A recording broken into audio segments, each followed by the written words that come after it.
KTM to let Alex even have a sniff of seizing back the lead. Well, it just goes to illustrate, doesn't it, the points I made a lap and a half ago.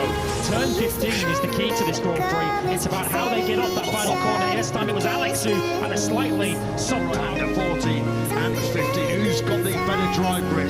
Coming out of 15. Over we go. Over the crest. Into the slipstream goes Alex. Oh, how close do you want him on a GP?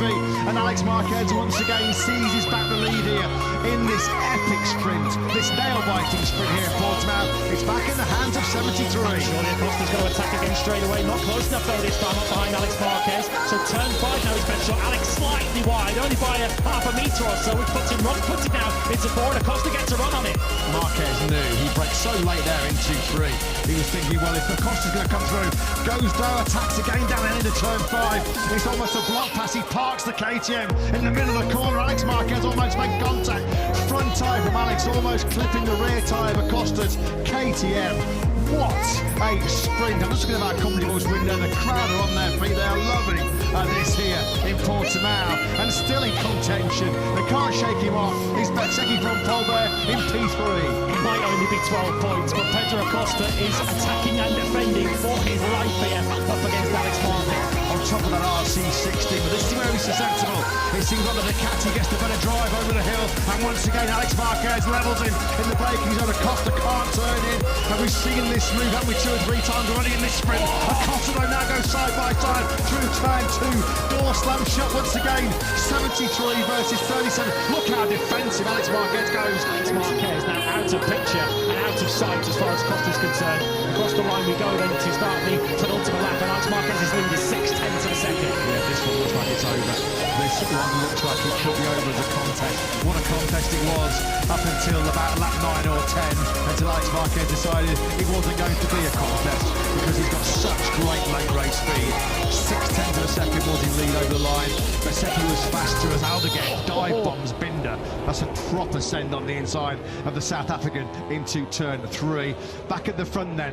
aqosta's mission now is going to be somehow fending off Marco Bezzecchi, because it looks like, once again in the first sector, Alex has taken another 10th out of aqosta. The lead now 7/10 of a second.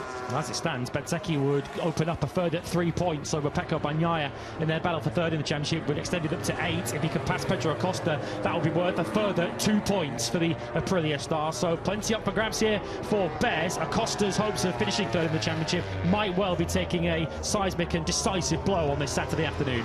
Alex Marquez's Saturday morning did not exactly finish in the best possible way. A crash in Q2 at turn 3 put him on the second row of the grid in 5th place. His sprint Saturday though here in Portimao is going to end surely with a gold medal wrapped around his neck and more success in a sprint.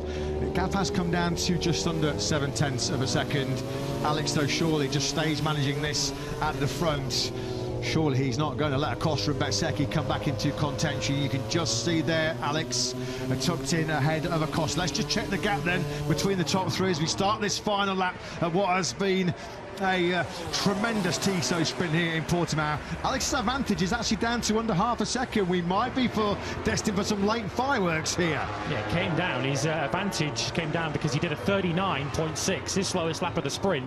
A second slower than he had been in the last couple of laps, and he's doing high 38. So that's brought aqosta back into his tail. He's down to 3/10 through the first sector. But where is aqosta's real overtaking opportunity now in the remainder of the lap? Maybe turn 13 could be an opportunity, because I don't think he'll have a chance to beat him to the line. We need to be back at the front of the sprint, because that gap is coming down between Alex Marquez and Pedro aqosta.